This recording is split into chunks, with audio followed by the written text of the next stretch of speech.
هاي جايز، اهلا وسهلا فيكم بحلقه جديده من نقاش بفيد. مبسوطين كتير نكون مع بيير وجديد معنا. هلا بيخبرنا عن حاله نبيل، زهقنا منه شوي بس اهلا وسهلا فيك نبيل. ثانك يو فور كومينج.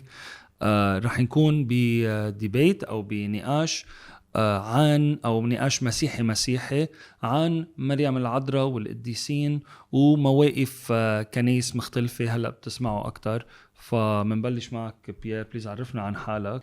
اوكي، اول شيء بونجور. انا كثير مبسوط اني موجود معكم هون. ثانك يو فور هافينج مي. رح بلش انتروداكشن صغيره عن حالي. انا اسمي بيير، عمري 21 سنه، درست كمبيوتر ساينس وهلا اخذ جاب يير sabbatical year to pursue interest. I'm very interested in philosophy, spirituality, religion. انا بخدم بكنيستي اكيد و I'm exploring some path يعني خاصه بهالمجال in the future. انا كاثوليك، بنتمي للكنيسه الكاثوليكيه. بعتقد السؤال كان شو اهم العقائد. رح احكي عن العقائد الديستنكتيفلي كاثوليك، يعني الكاثوليك بس يعني اكيد يعني كل شيء رح يقوله نبيل انا بامن فيه. هلا رح نشوف اذا هذا زياده عن هالشيء. الكاثوليك بيتميزوا بكذا عقيده مختلفه. رح احكي عن شيء 7 منهم بس على السريع. اول شيء نحن بنتبع البابا. الكنيسه الكاثوليكيه بتتميز انه بتتبع شخص بابا روما كالسبري، انه الهيد تبع الليدر تبعه. فينا نفوت فيهم بعدين يعني هدول الاشياء. تاني وحده نحن من نتميز بالاسرار. عندنا 7 اسرار، كمان في غير كنيسة عندها هذا الشيء يعني، بس عندنا 7 اسرار. نحن بنؤمن انه الاسرار بيخلوا نعمة المسيح تفعل فينا. اوكي.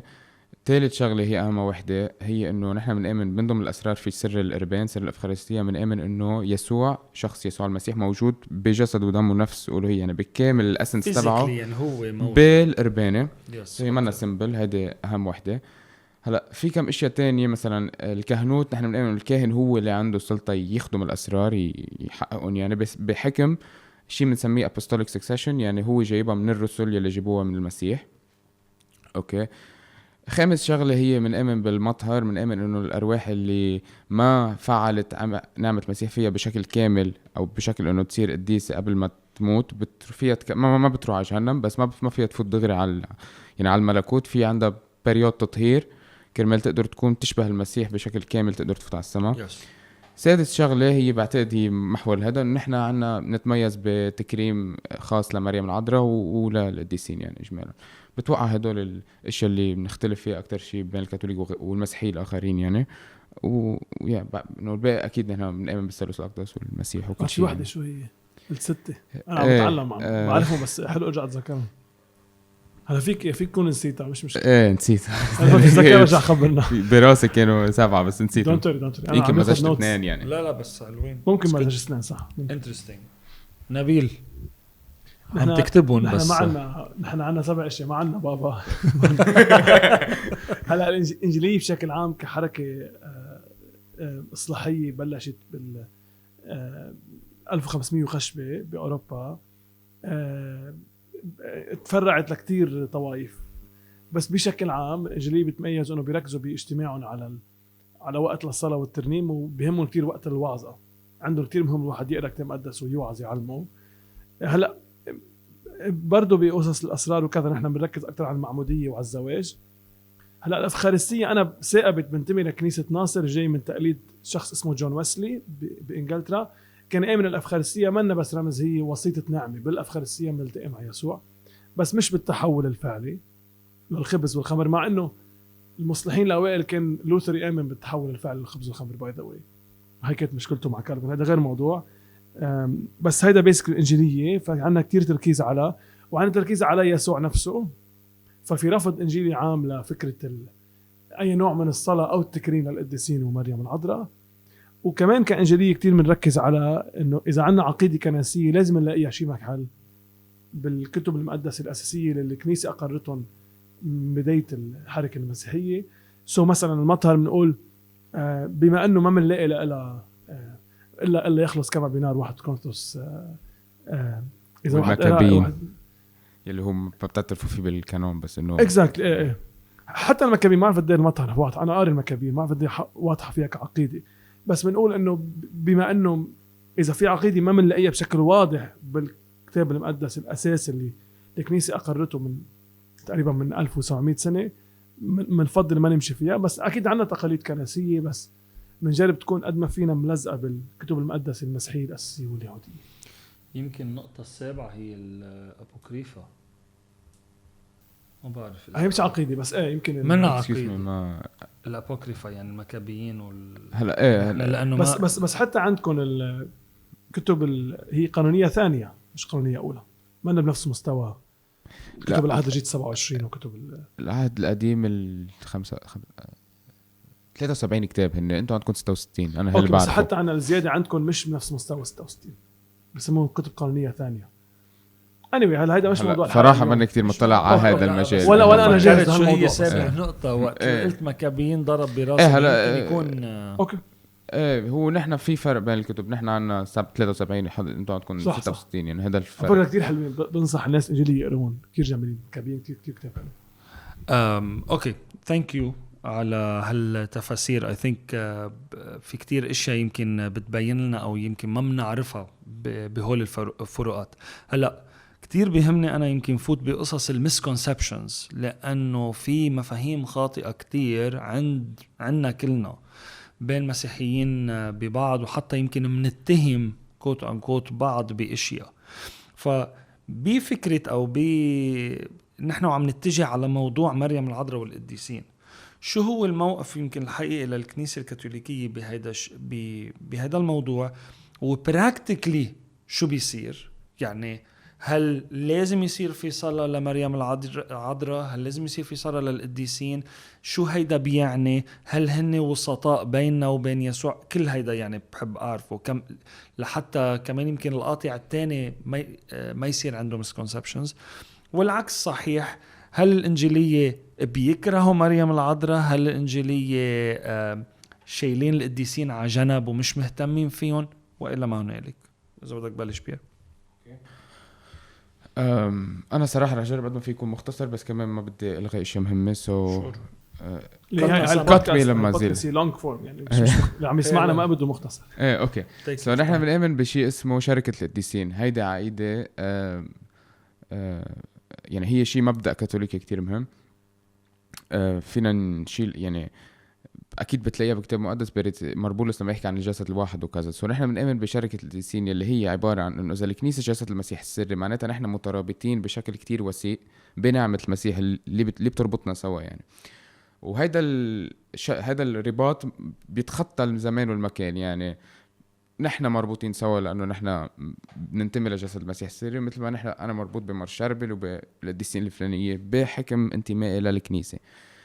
الكنيسه بعتقد هذا رح نحكي عنها خلال هذا، ما بدي فوت بهذا الموضوع هلا، بس انه الكنيسه بنآمن نحن انه شركه القديسين بتكون حتى بيننا وبين القديسين اللي مش بالسماء. حتى يعني الكتاب المقدس هي ريفيرز للمؤمنين كقديسين. يعني القديسين هن عباره عن ناس تحولوا بنعمه المسيح، هذه هي القديسين. فنحن بنآمن انه هذا الشيء بيضله لبعدين.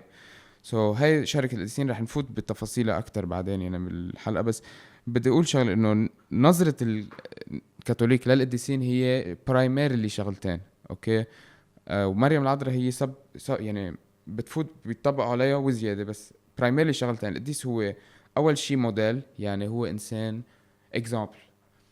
إذا أنا مثلا عم عيش ظروف بحياتي يسوع المسيح ما عايشة، مثل إنه ما بعرف حدا مثله حدا ما بعرف anything يعني. القديسين هن الناس عايشوا حياة مسيحية صالحة for the most part يعني، أو عايشوا حياة خطية وعايشوا توبة، بيقدروا يكونوا مثل الناس you can relate to من خلال قصتك. يعني أنت بتقرأ قصته بتشوف هذا الإنسان كيف المسيح يتصرف بهذا السيتواسيون كذا. هن موديل بيعلمونا نحن الاشياء اللي بحياة يسوع منا واضحة لنا. هاي شغلة. بس شغلة تانية هن كمان استعملت انت شيء حلو بالنسبة للإفخارستية، وسيط نعمة. واسطة نعمة. نحن بالكنيسة الكاثوليكية عنا نوعين من الواسطة النعمة. أول شيء الأسرار السبعة هن الجراوندينج، يعني هن نعمة المسيح بتجي على قلبي أو بتزيد بقلبي إذا موجودة. هذا تاني شيء هي وسيط نعمة، يعني في شيء بين مصدر نعمة وسيط نعمة. وسيط النعمة القديسين عنا هن واسطة نعمة. هن بحكم رباطهم الوثيق بالمسيح. وهذا كمان فينا نلاقيه بالسكريبتشر اللي بيقول مار يعقوب صلاة the prayer of the just man is acceptable to God. نحن بنلاقي هذا الشيء بالقديسين، انه هن ناس خلصوا مسيرتهم على الأرض اتحدوا بيسوع المسيح، صاروا بيقدروا من محل ما هن يصلوا لنا يتشفعوا لنا يحصلوا لنا وسيط نعمة، يحصلوا لنا نعم نحن بحاجة لنا على مسيرتنا نحن على الأرض. so هدول two basic functions القديس بيقدروا fulfill them بالنسبة لحياة المسيح بالاعتقاد الكاثوليكي يعني أكيد. رح فوت شوي عن مريم العذراء تنكون عم هذا. so بإيماننا بالإيمان الكاثوليكي مريم العذراء هي الأولى بين القديسين، so هي the highest. هلأ كمان بعتقد رح نحكي بالحلقة عن what exactly constitutes القداسة وكيف بيوصل، يعني لأن بهمنا نوضح هدول الأشياء. so مريم العذراء هي الأولى بين القديسين بحكم كونها هي اللي جابت المسيح على الأرض. so علاقتها بالمسيح هي أقوى من أي علاقة بأي كائن إنسان تاني بالمسيح بحكم الأمومة يعني. so الكنيسة الكاثوليكية بتعطي كتير محل خصوصي لمريم العذراء، بتعطيها حتى لبل عقائد إيمانية. يعني في عنا 4 Marian dogmas، عقائد إيمانية مريمية 4، هن إنه هي عذراء ما قبل وخلال وبعد الولادة، إنه هي حبل بها بلا دنس. كمان إذا بدنا فينا نفوت بهالمجال يعني، بس بعتقد شوي دايفيرس. إنه هي الاسامبشن تبع إنه انتقلت على السماء بالنفس والجسد، وإنه هي ام الله. هدول عقائد مريميين بالكنيسة الكاثوليكية، ما في أي قديس تاني عنده عقائد باسمه أو لإله أو تربط بحياته يعني. بنعتبرها أمنا. الموقف الكاثوليكي إنه الإنسان الكاثوليكي بيعتبر إنه مريم العذراء أمه، بس كمان أم كل البشر. هذا كمان ريفيرز للسكريبتشر وير يسوع المسيح بيقول له ليوحنا ها هي ذي أمك. نحن بنؤمن إنه هذا شيء منه بس حدث تاريخي صار، ها هي ذي، هي شيء لاهوتي له عمق لاهوتي بينطبق علينا كلنا. اوكي بدي كمان تكون عم جاوب على السؤال، بدي اوضح بين انواع التكريم باللاهوت الكاثوليكي. في عنا شيء اسمه عم بحكي شوي بسرعه او لا زغد. في شيء اسمه لاتريا. لاتريا هي عباده. هذا بالمفهوم الكاثوليكي لاتريا هي بس الانسان، هي بين الانسان والله، ما في حدا ينعطى له. لاتريا هي worship معناتها، هي بين اللاتين وغريك، it's a mixed word. so تاني نوع تكريم او تكريم هو هايبردوليا.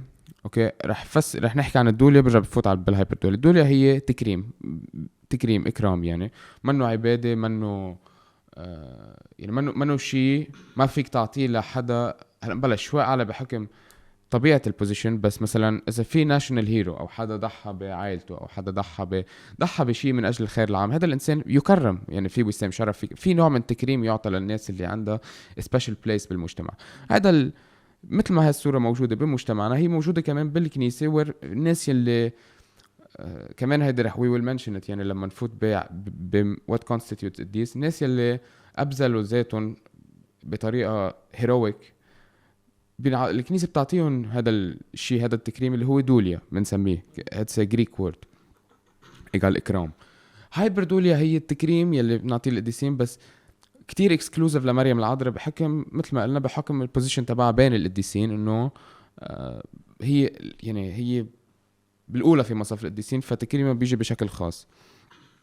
أوكي هلا biblically speaking بشخص مريم العذراء في عنا محل ما بنشوفها هي مصدر نعمة. مثلا لما تروح عند إليسابات بيقول الكتاب إنه لما سمع صوته سلام وكير ارتقد الجنين في بطني. يعني بنشوف كيف مريم العذراء مجرد وجودها هي مصدر نعمة للناس اللي حواليها، وبشخص يوحنا المعمدان يعني هذا الشيء.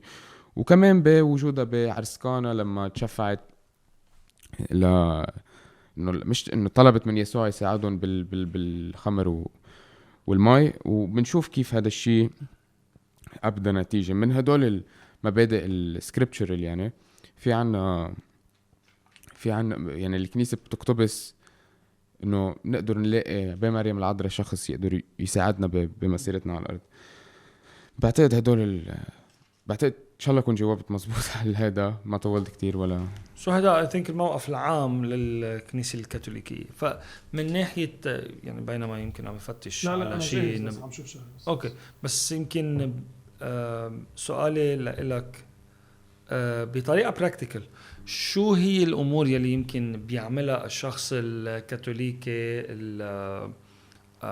النورمال everyday كاثوليكي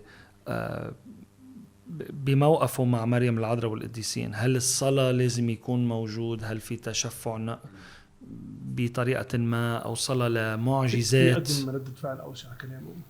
بدك أوكي جو فور إت. بمحلين حكيت عن بولس بيحكي عن جسد المسيح وهو مترابط برا الزمان والمكان، بس هيدي النقلة اللي عملتها مش من نص. انت عم تعتبر انه بولس لما يحكي عن جسد المسيح مثلا بكورنثوس الاولى او بغير رسائل عم يحكي عن جسد عابر للزمان والمكان، بس نحن انا ما قلت هالشيء، سوري، بس انا قلت انه نحن الكوميونيون اوف شراكه القديسين جايه من فكره انه نحن جسد المسيح. ما قلت انه بولس بيعتبر انه جسد المسيح هيك. انا قلت الفكره الكاثوليكيه. اوكي مفهوم. هلا كان فيك تروح صوب عبرانيين 11 في سحابه شهود عم تشجعنا، فاشخاص اللي كانوا مؤمنين وماتوا بالاضطهاد عم بيحثونا على الطريق. اصلا اكثر من محل بيحكي كمان بيعقوب بيقول انه او بولس بيقول انتبهوا، يعني الشيء صار مع الشعب القديم بيحذركم لكم. ما في مشكله بترابط لاهوتي ما بين الناس. هلا ما بعرف كيف وصلت صوب يعقوب انه قلت عن تربط القدير تقتدر بفعلها، the prayer of the justice.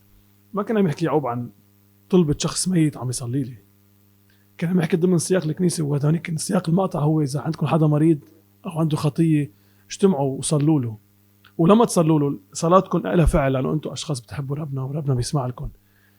ما كان عم يحكي باي مجال عن حدا ميت عم يصلي لي. هي هالفكره اجين انا عم بربط الافكار ببعض. عم لا انا عم جرب اقول انه انت عم انا كتير بحترم انه فيها العقيده، بس كتير صعب تسندها على نص كتابي. هلا مستحيل. هلا اذا بدك تسندها على نص كتابي بدك تسندها على الريفيليشن لرؤيا يوحنا، وقت بيقول قدام بيقول بيشوف انه شاف الموتى القديسين، بيقولوا حتى متى يا رب اخوتنا على الارض بعدهم عم يتعذبوا. القديسين بالسماء عم بيصلوا. طبيعي، بس هيدا يعني عم يصلوا لنا. بلا عم بيقول بقدم صلواتهم كبخور قدام الرب. بلا هيدا يس هيدا ادب رؤيوي عم يعتبر انه فيها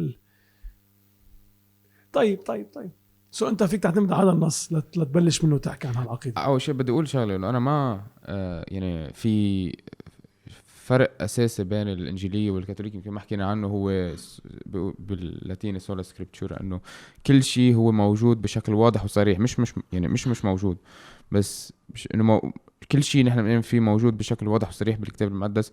هذا الشيء الكنيسه الكاثوليكيه بترفضه لسبب، لانه صحيح انه كل شيء بالايمان الكاثوليكي بتلاقيه بالكتاب المقدس، بس هذا منه المين بوينت اوف ارجيومنتيشن او مين بوينت اوف ريزونينج اللي قلنا. لانه يعني الدليل هو انه مثل ما قلت بالاول انه الكنائس الانجيليه بلشت بحركه وتفرعت لكذا طائفه، وكل وحده انتربريتت بهالطريقه، انتربريتت الكتاب تبعها بطريقه معينه. مش دقيق هالشيء، لانه انا بعرف هالاتهام يرمى علينا عاده. انا ما قصدي اتهام، مش انت بس قصدي.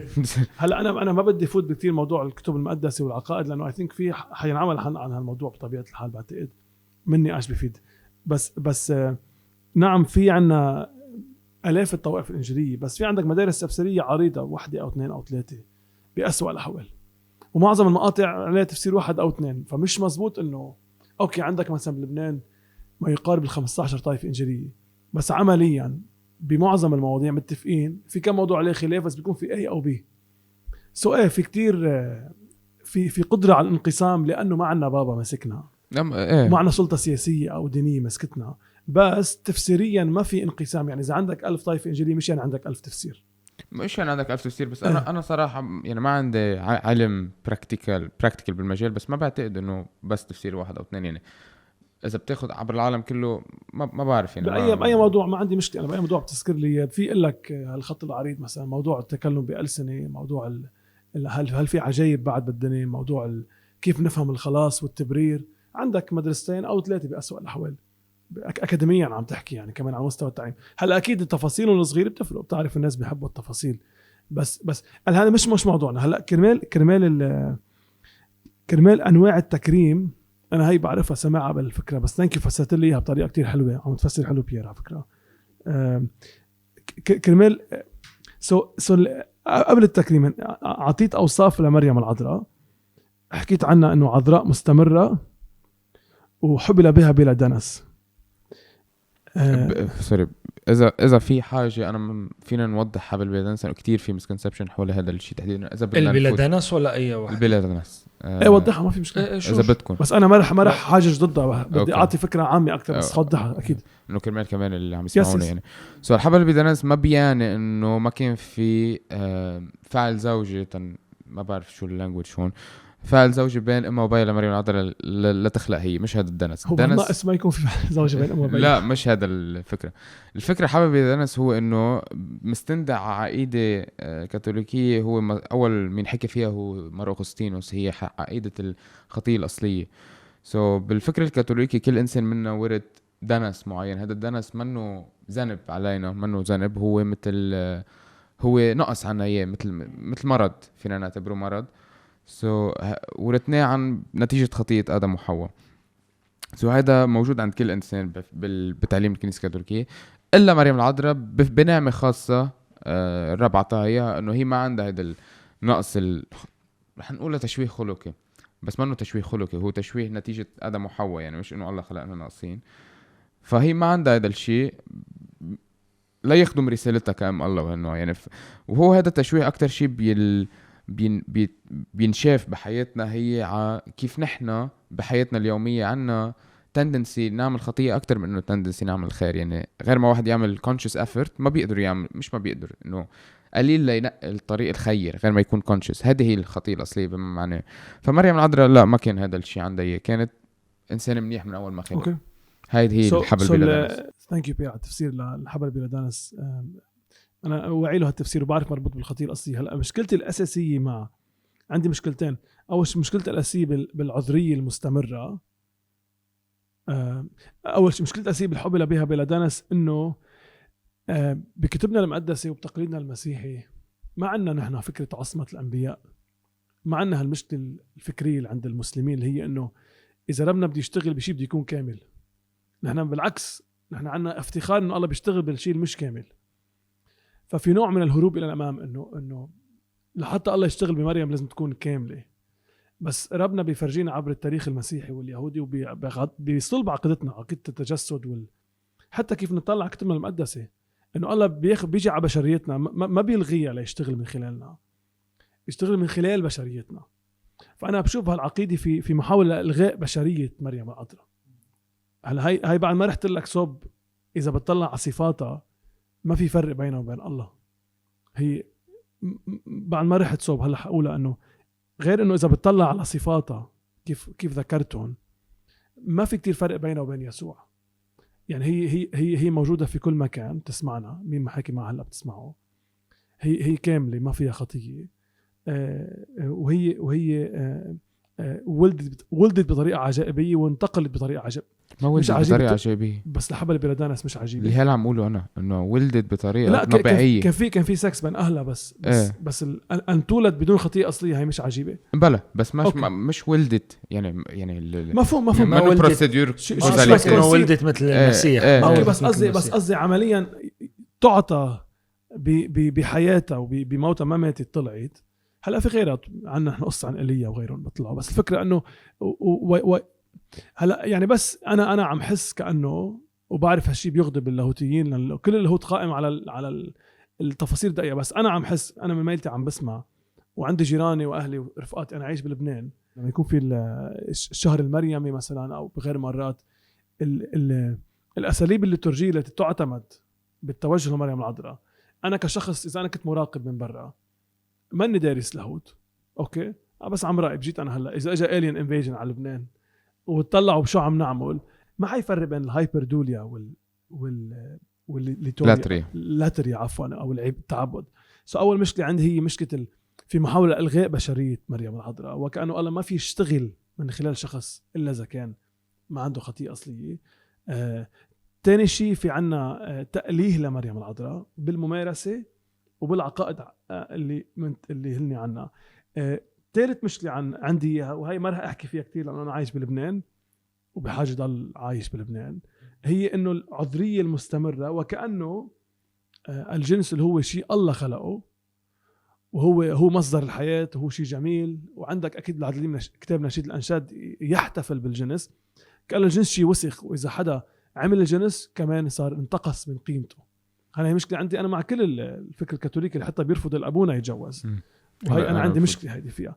اكيد اذا حدا عنده دعوه خاصه ما يتجوز روعه، في يعطي وقت اكثر للكنيسه وللخدمه، بس في نوع من الله بده يكون الانسان يعني في تأليه لها، في رفض لبشريتها، وفي نوع من التوسيخ اذا في استعمل الكلمه للجنس اللي هو مش يتناقض مع لاهوتنا المسيح. احنا مسيحيا ويهوديا ما عندنا مشكله، ما انا بقول يهوديا لانه الكتب القديمه نحن تقليدنا جوديو كريستيان، نحن مش بس مسيحي تقليدنا، نحن مش بس ما عندنا مشكله مع الجنس، نحن نعتبر الجنس بمكانه الصحيح امر بعقد، امر مخلوق من الله.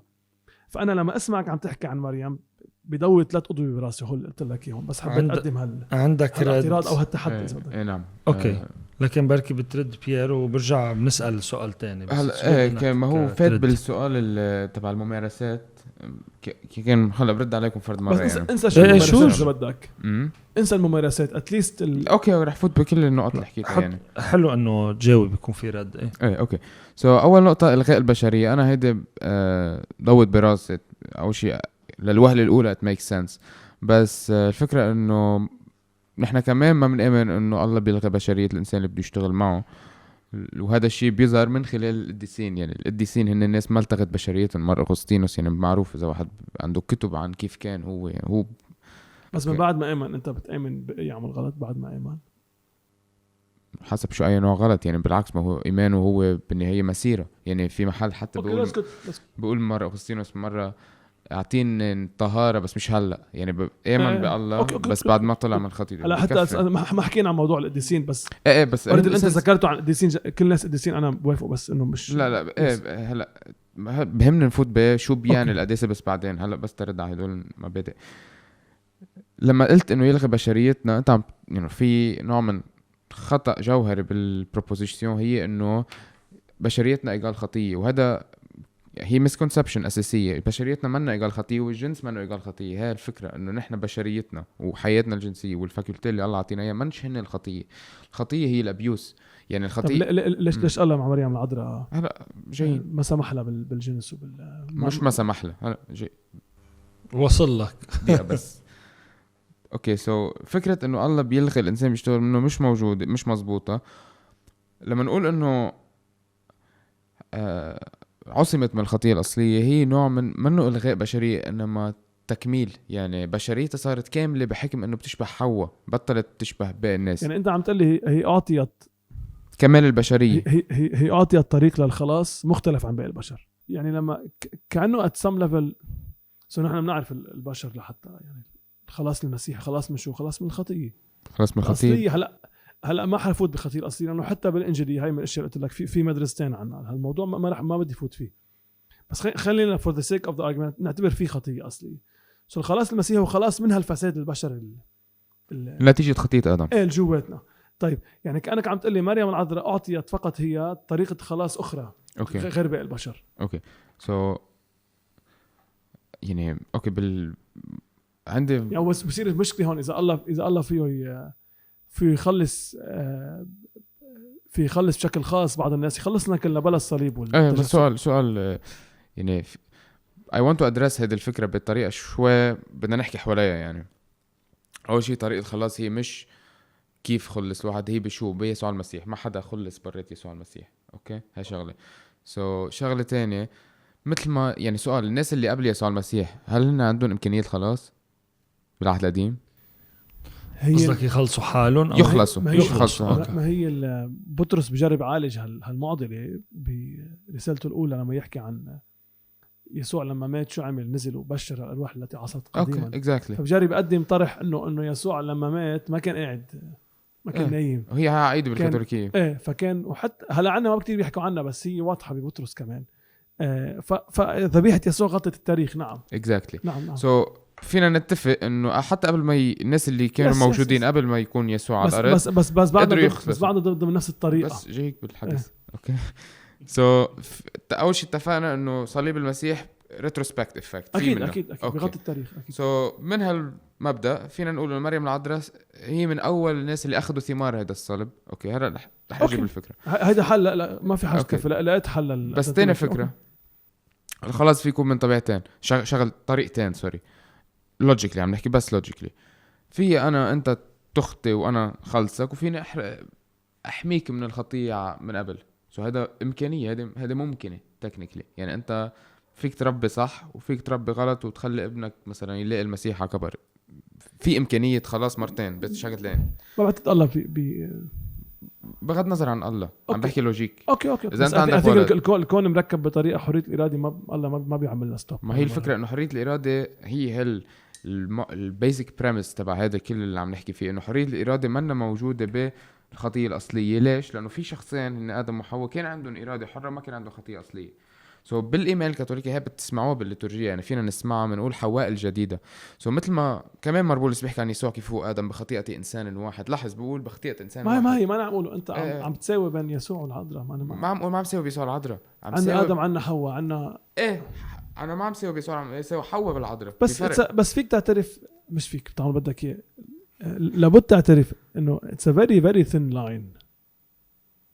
very thin line ممارسيا جايك، مش ممارسيا حتى بالعقيدة. شو very thin line بين لاهوتك عن يسوع ولاهوتك عن مريم. ما هي اوكي لحظة، يعني عشوائي هن منن كوم هاي في بس شو قصدك اذا عم العذراء هي اعلى من روح القدس؟ مش مزبوط. بس ما هي الفكرة من اول شيء يعني كيف مش مزبوط يا بيير؟ شو كيف مش مزبوط؟ ما في مريم العذراء. لما تقدم لي صفات انه عذرية مستمرة حبيبة بلدانس طلعت على السما ما ماتت، هي ام الله، وتقول لي انه هي حواء الجديده وكلها، وبعدين تقدم لها هي بردوليا. في يعني في كتير في فرق. بس لا على راس السطح الجينز كنت بتحط مريم العذراء بشكل كتير ديستنكتيف. ايه هلا انا بتدري انا ما رحت صوب انه يعني هاي ديستنكتيفنس الكنيسه الاولى ما عملتها لمريم العذراء. بلا اذا بتلاقي هلا الكنيسه الاولى اللي 4 ايات لا لحظه الكنيسه اذا بتقول الكنيسه الاولى هي اللي بعمل الرسل ما واضحه.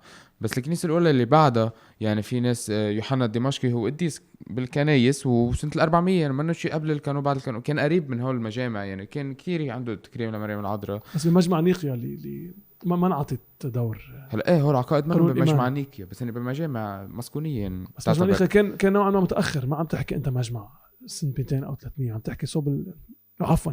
هلا كمان هذا فكر كاثوليكي يعني انه نحن المجامع مستمره منه شيء. بس هل العقائد الماريولوجيه امتى انعطت؟ هلا مثلا في 2 منهم يلي هي الانتقال والحبل بلدانس ريسنتلي اوكي فيري ريسنتلي اخر 200 سنه something like that. اذا بتنبش بالتاريخ الكنسي اتليست الكاثوليك يعني انا اكيد انه هذا الشيء كان موجود بري سكيزم يعني قبل الريفورماسيون سكيزم سوري سنه الالف يعني قبل من اوائل الكنيسه بتلاقي الروحانيات يعني بالكتابات انه مريم العذراء حبل بها بنادان. سان جيروم بيحكي عنه، سان جيروم هو اللي ترجم الكتاب المقدس للفيلغاتا. في عند القديسين هالبوبولار كونشسنس انه هو موجودين منو العقائد بس موجودين. الناس بيقولوا الانسان بحاجه لشخصيه انثويه لا ماذر فيجر وفادر فيجر، فمريم عبت هذا الدور. ممكن فيك تاخذها هيك بس هذا غير موضوع. anyway هلا انا بدي ارجع اقول بس الناس عم تسمعني، انت بتعرفني بس مش كلهم بيعرفون. انا عندي كتير احترام للكنيسة الكاثوليكية وأنا جزء من حركات مسكونية، مش بس عندي احترام. بس أنا كنبيل يعني مرة جو بيعرف، مرة كنت مخبره هالقصة، مرة كنت بمكان وعمل كنيسة للاتين بالأردن وأنا كنت عم بخدم معهم وهن بيعرفوني إنجيل وهن مش إنجيلية وإحنا رفقة كتير. لهلأ أنا رفقة معهم قاعد بالقداس وأنا عندي شيء بحب أتناول وين ما كنت. ما بحب إنه بس بتناول بكنيستي والأفخارستية لإلي مميزة غيري غلط، ما عندي هالفكر. كل حدا مسيحي. جيت لو متناول الخور اللي عم يعطي الليتورجيا قال انه هي شريكه في الخلاص. فانا ما قدرت اوقف لانه يعني اذا بتطلع على كليه يعني ليه استشهدوا الرسل وماتوا على شو دفشوا شو انه يسوع هو الرب، يسوع الرب. واي اعتراف باي رب اخر غير يسوع في مشكله بس نحن بمجتمعنا يمكن لاهوتيا لك الاشخاص بيدرسوا لاهوت في فروقات، بس عمليا هون عم نرجع نروح على الممارسه. عمليا يمكن قصده نبيل انه if it looks like a lion behaves like a lion then it's probably a lion. يعني قصدي يعني عمليا مجتمعنا نحن اول ما يصير معي مشكله اول ما بدي شيء بطلب من العذراء مش من يسوع. اوكي هيدا اللاهوت وصلنا لهون. اوكي صفتنا على كذا مشكله على كذا بروبلماتيك. انا ما عندي مشكله بس انه بدي بس الوقت لنحكي فيهم كلهم. اوكي اول نقطه اي هوب انه وي كلاريفايد انه بالنظر الكاثوليكي مريم هي حواء الجديده. هذا الشيء اللي بيعطيها يعني بحكم دورها كأم المسيح هي بحاجه تكون مثل ليش؟ لانه مثل ما حواء enabled the sin of آدم. هو آدم حمل المسؤولية، هو بخطيئة إنسان واحد آدم، بس هي حوّدت enabled بالتجربة تبعها بذات الطريقة. هو يسوع المخلص، بس العذراء enabled من خلال قبولها لأنها تكون أم الله وكذا وكذا. أوكي. فبيشبهوا بعض بكاركتير عصمت عن الخطيئة الأصلية، مثل ما وحدة حرة 100% قصة الخلاص كأنه. ايه بس الانالوجيه هي مثل ما وحده حره 100% اللي هي حواء قررت تخطي، في وحده حره قررت ما تخطي. هل مش إن هيك في حاجه انه مريم العذراء تكون هيك، يعني تكون مش انه الله ما في يشتغل فيها اذا مش هيك. شو مفهوم. سو بما انه خلصنا مواضيع الانتر بارانتيز والجانبيه، بهمني ارجع فوت بموضوع مريم العذراء. في نقطه انت حكيت عنها، هي انه لما الكاهن قال شريكه في الخلاص. اوكي، بهمني هون نفوت شوي بالموضوع تفسر المفهوم الكاثوليكي لهالشغله. رح استعمل كلمة كوري دامبتريكس، هي هذا الشيء بالإنجليزي لنكون واضحين عن شو عم نحكي أهين.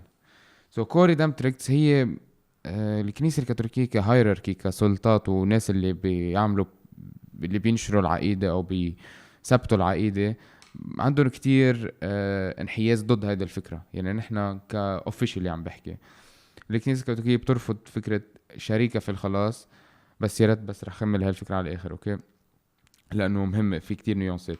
بترفض فكرة شريك خلاص لأنه بتعطي element إنه يعني سوا of equal measure، وهذا الشيء ضد من غريب يعني على الكنيسة الكاثوليكية at least in theory. أوكي، لأنه المسيح الخلاص هو المسيح. أوكي، هاي نقطة. هلا بالpopular consciousness بتلاقيها، حتى بالتراتيل بتلاقيها. أنا شخصيا كيف بفهمها هي شيء مثل ما نحن كلنا شركاء في الخلاص، مريم العذراء شريكة بالخلاص. رح لك كيف. الخلاص منه عمل بوف طف خلصنا، هو عمل المسيح 99%، 1% الباقي هي كيف كل واحد منا أول شيء بيقبل هالعمل وبيعيشه وبينشره بحرية الإرادة تبع الإنسان، بحرية الإرادة والتحويل، وبيتحول وبينمى وكذا ما بعرف شو.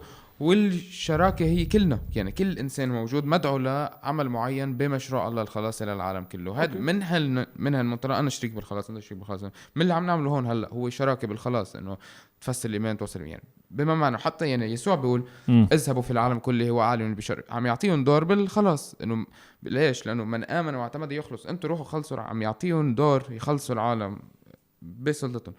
فمن هالمنطلق كل إنسان more or less حسب هو حياته ظروف حياته كذا ما أعرف شو شريك بالخلاص. ومن هالفكرة فيك تفهم كلمة شريك بالخلاص لمريم العذراء بشكل more رحيم إذا بدك أكتر، بتعطيها تقدر تسمع الكلمة وتفهمها وتتفاعل معها بشكل ما تشمئز، تحس إنه في نوع من هي المشكلة من غلط.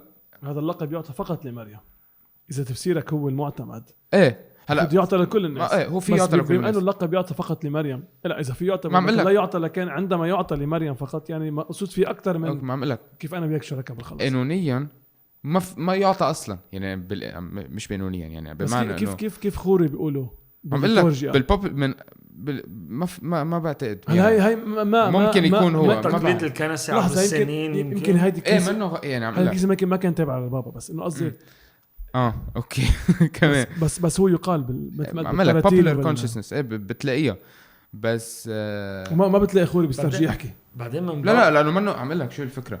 بس فيك تفهمها في طريقه exonerating تفهمها. exonerating معناتها بتقبل الترم وبتعيش فيه من دون بس من بابا لبابا بتفرق، لانه مثلا انا بعرف انه كل البابوات رفضوا هالفكره يعني ما في، لانه مثلا جون بول ذا سكند كان كتير اكتر مريم صح بس ما يقول هالترم. هو تحديدا هو ضد هالترم لاهوتيا. عرفت شو قصدي؟ جاست تو نو يعني هلا بتقول ما بينعطى، عم اقول لك في ينعطى لمين ما كان، ما في قانون عمين بينعطى لانه منه اصلا مؤونا هذا الترم هذا التايتل. عرفت كيف؟ هالفكره. هلا بس in defense of انه ينعطى بس مريم العذراء again نرجع لفكره الدور الجوهري بهالحياه المسيح. يعني اذا انا example انا رفضت المسيح، اللي رح يتاثر هن عائلتي واولادي، الناس اللي رح اتلاقى فيهم بحياتي، بس واحد بامريكا ما رح يتاثر. بس اذا مريم العذراء رفضت تحمل المسيح، يعني في مثل يونيفرساليتي انه رسالتها اهم بكتير من رسالتي الشخصيه. انا عم نحكي على الصعيد الشخصي، يعني في دوره اوبجكتيفلي عم الرول اللي ربنا عطيه كتير كبير اكبر مني انا. مش هيك فيك تعطي لها التيتر وتهمل انك تعطي لها غيره، بس ما في غلط لاهوتي ولا فلسفه كاثوليكيه انك تعطي لها لاي انسان يعني، او انك ما تعطي مش مضطر يعني تستعمل الفوت هونيك يعني او اي هوب وضحنا بدك نحكي الفكره. لانه اي ثينك الوقت جو عم بدنا نحكي عن الممارسه. ايه ما هي نكست بوينت يعني. سو ممارسيا هذا الشيء بيجي على كل القديسين. يعني انت قلت شغله مهمه، انه الانسان بحاجه لفاذر فيجر ماذر فيجر كذا على صعيد علم النفس، على صعيد بشري. وهذا الشيء بتلاقيه مش بس بمريم العذراء. يعني اذا بتطلع بمار شربل هي ذاتها، يعني الممارسات البوبولار بايتي بنسميهم، يعني التعبدات الشعبويه. اول شيء يعني اكيد بهمنا نوضح انه هذا الشيء ما حدا في يسيطر عليه. هذا الشعب هو شو بحس، يعني عباره مشاعري اكثر من غيره. في حد يعلم ضده. ايه وفي بيعلموا ضده، حتى مش بس بيعلم ضده، في كهنه بيعلموا ضده. والكهنه الشعب بيقوم عليهم، الكنيسه ما بتقول لهم شيء يعني. يعني at some point ما بعرف بتتذكر وانا انتبه، انا بحب انا بصلي للقديسين. يعني انت ما حدا يفكر انه انا ضد انا كتير بصلي لمريم. انا بحب مريم العذراء كتير يعني بشكل كتير قوي هذا. بس رح اقول شغله بزعجك لما احكي ضده؟ لا ما عندي مشكله، لا بالعكس. بس انا عم بحكي عن لا انا بحب اعرف نو المستوى النفسي شو بيحس. لا ما بس الفكره تبعي انه لما الكنيسه باول هذا اجت تعمد العالم عندهم ثقافه وثنيه كان. الكنيسه most of the work اللي عملته هي شو فينا نخلي، شو فينا نشيل، شو فينا نترك، شو فينا كذا من التراديشنز تبعه العالم. الانسان بطبيعته يعني انا اللي قصدي اقوله انه مش كل الممارسات غلط. يعني انا مش جاي اقول انه الممارسات اللي بتنعطى للقديسين ان كان تكريم او اكرام او تراتيل او غلط، مش غلط. بس مزبوط انه في ناس ان براكتس. انا صراحه شايفها مع مرشربل اكتر مريم العذراء. الناس بيعتبروا انه مرشربل هو كل شيء، بيصلوا لمرشربل. اوكي لاهوتيا هذا الشيء غلط، اوكي ما عم اقول انه صح، بس كمان ما قصدي انه غلط واحد يروح عند مرشربل، مش هالفكره. في نوع من سنتر عم ترجع فكره انه في تكريم وليس عبادي كانه. ايه بس انا اللي قصدي انه هذا الشيء من يعني ممكن الارجيومنت اللي ممكن تعطيني اياه انه كل الانفايرمنت الكاثوليكي بيعطي فيرتل جراوندز لهذا الشيء. يعني مثل يعني بيسمح لي يكون انا جاي موجود. لك انه لما انا لاحظ انه انا بكنيستي بشكل مستمر بشكل شائع مستمر يعني عبر الزمن بشكل شائع يعني معظم الناس سوري عم يوصلوا لممارسه معينه غلط.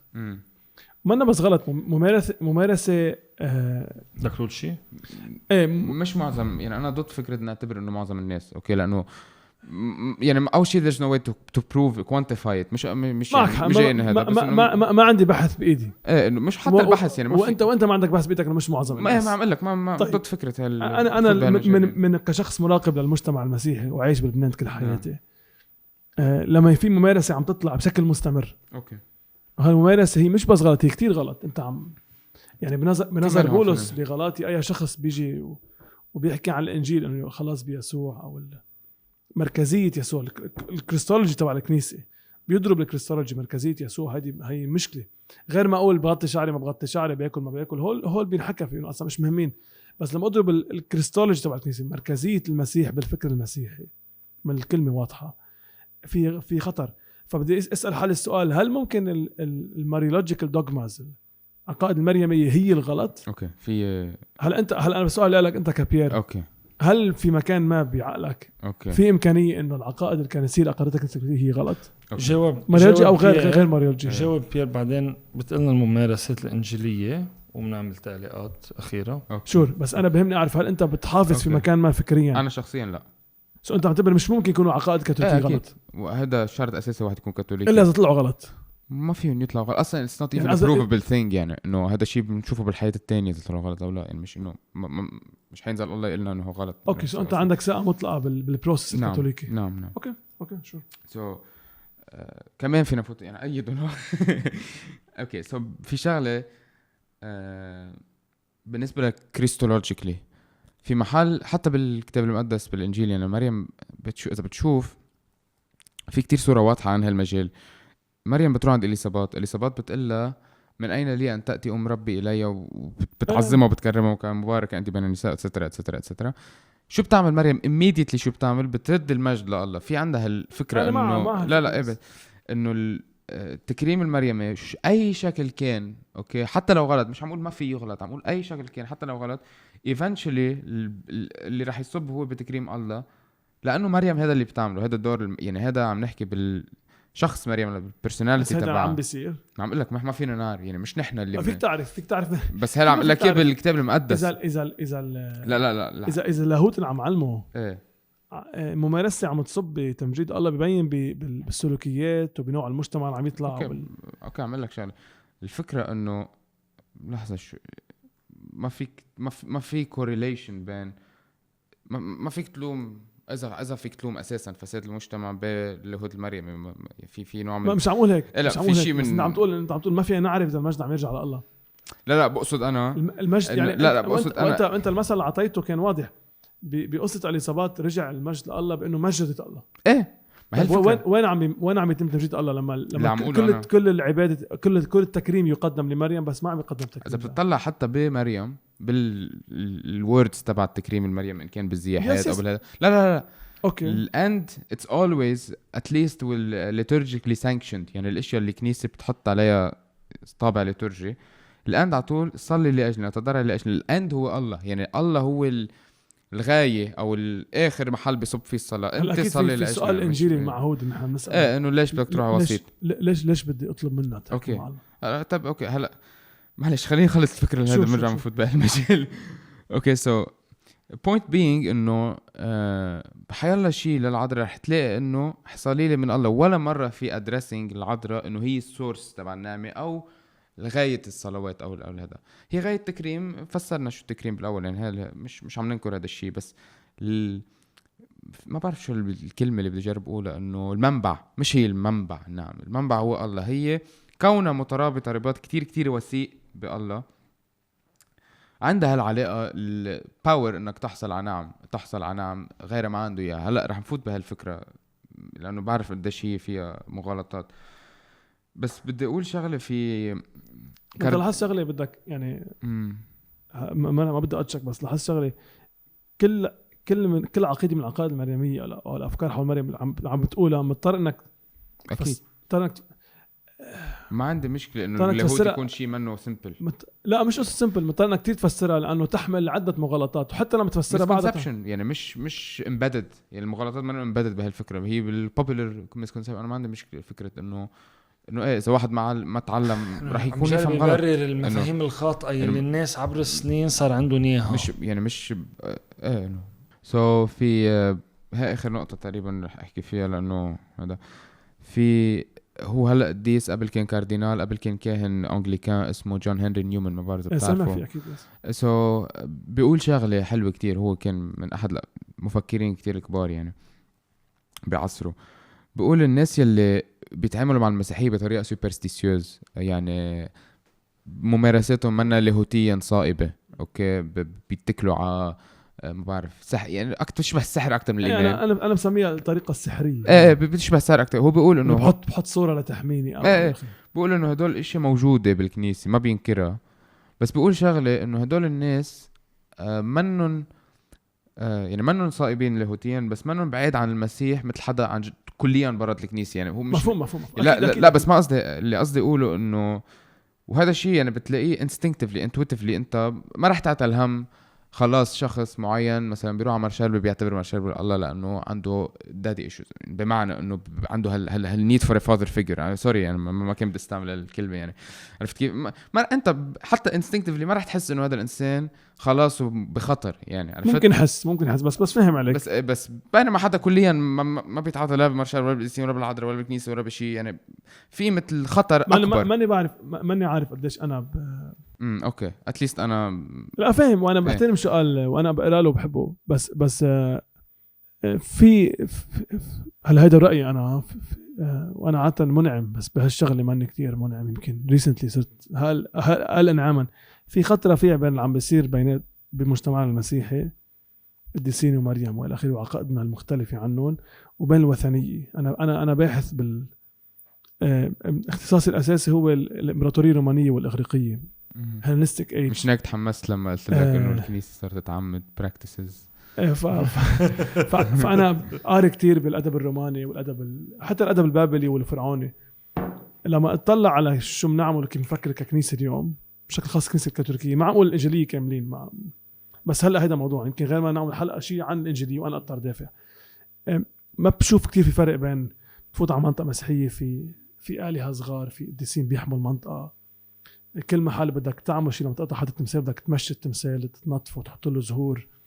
عمل لك يعني انا ما بعمل هول الاشياء، عرفت؟ يس اي نو يعني انا بحترم هالشيء، بس هيدا الشيء يعني هيدا الشيء انا ما في ولا منطقة مسيحية مش هيك، ما في ولا كنيسة مش هيك. وعندك حتى هالعقائد انت ذكرتها. يعني انا بعتبر الفرق بين التكريم والعبادة، يعني التعبد بيجي بشكل جسدي، كيف بتعبد بجسمي وفكري وقلبي. الامور اللي تقدم ليتورجيا لمريم العذراء فيك تسميها تكريم، ما عندي مشكله، او هايبر تكريم. اصلا مجرد ما سميتها هايبر تكريم عم بتقربها من العباده، بس مجرد ما سميتها عباده انت عم تعمل فرق، يعني فيها يس عم تعمل فرق، بس at some level هو فيه شوي، والكلمه ثقيله، لعب على الحكي. عمليا الامور التي تحصل لمريم العذراء في الكنيسه قريبه جدا ان لم تكن عباده. ليك بس حتى يعني كان جسديا السجود والتكريم اللي بيصير والكلمات اصلا انا برايي مجرد ما تصلي لا ما فتنا بالموضوع اليوم، المفروض فيه غير مره انت انا لا اصلي لانسان، هلا ليك مثلا انا اصلي لاله. اوكي. فمجرد ما توجه الصلاه لفيجر معين عم تعتبره at some basic human level، هذا مش انسان مثلي. اوكي 3 اشياء وخلص. اوكي بس انا اي ثينك انهيت. خلينا نعطي بيير الكلمه الاخيره. لكن ايه جو فور الكلمه الاخيره. لا اتس فاين، ما انت مطلوب انك توضح الموقف. انا كنت عم بس جايب اقدم تشالنجز صغار. اوكي.